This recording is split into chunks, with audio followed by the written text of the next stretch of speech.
Hi, this is Pooja Dada, and I am going to read an excerpt from one of my favorite books, The Namesake by Jhumpa Lahiri.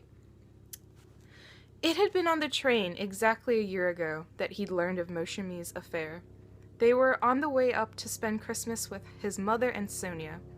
They had left the city late, and outside the windows it had been dark, the disturbing pitch black of early winter evenings. They were in the middle of a conversation about how to spend the coming summer, whether to rent a house in Siena with Donald and Astrid, an idea that Gogol was resisting, when she'd said, "Dmitri says Siena is something out of a fairy tale." Immediately a hand had gone to her mouth, accompanied by a small intake of breath. And then silence.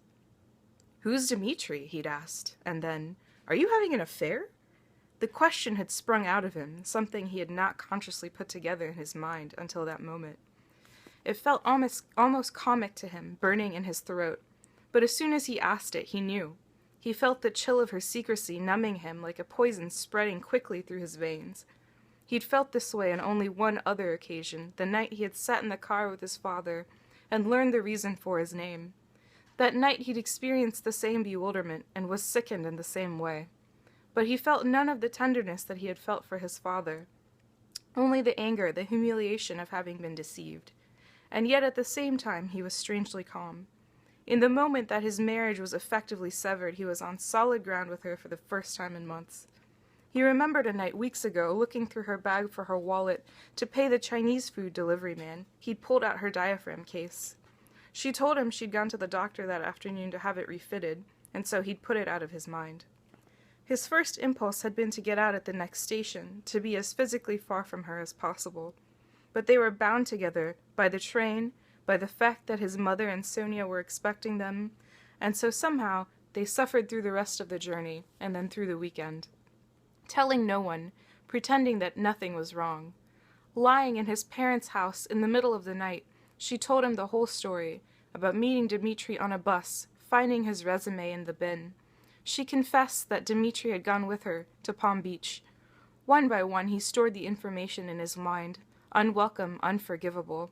And for the first time in his life, another man's name upset Gogol more than his own.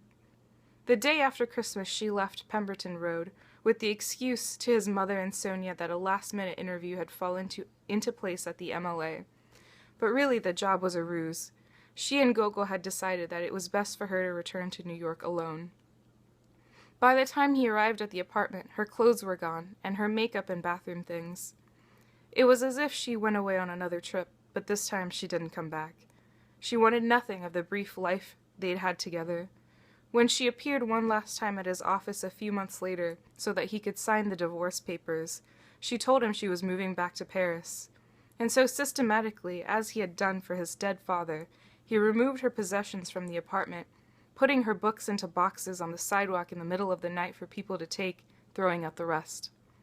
In the spring he went to Venice alone for a week, the trip he'd planned for the two of them, saturating himself in its ancient melancholy beauty. He lost himself among the dark and narrow streets, crossing countless tiny bridges, discovering deserted squares, where he sat with a Campari or a coffee, sketching the buildings of pink and the green palaces and churches, unable ever to retrace his steps.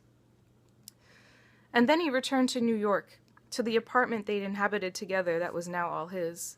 Now, a year later, the shock has worn off, but a sense of failure and shame persists, deep and abiding.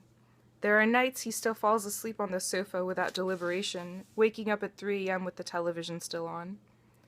It is as if a building he'd been responsible for designing had collapsed for all to see. And yet, he can't really blame her. They had both acted on the same impulse. That was their mistake. They had both sought comfort in each other and in their shared world, perhaps for the sake of novelty, or out of the fear that their world was slowly dying. Still, he wondered how he's arrived at all this, that he's 32 years old and already married and divorced. His time with her seems like a permanent part of him that no longer has any relevance or currency. As if that time were a name he'd ceased to use.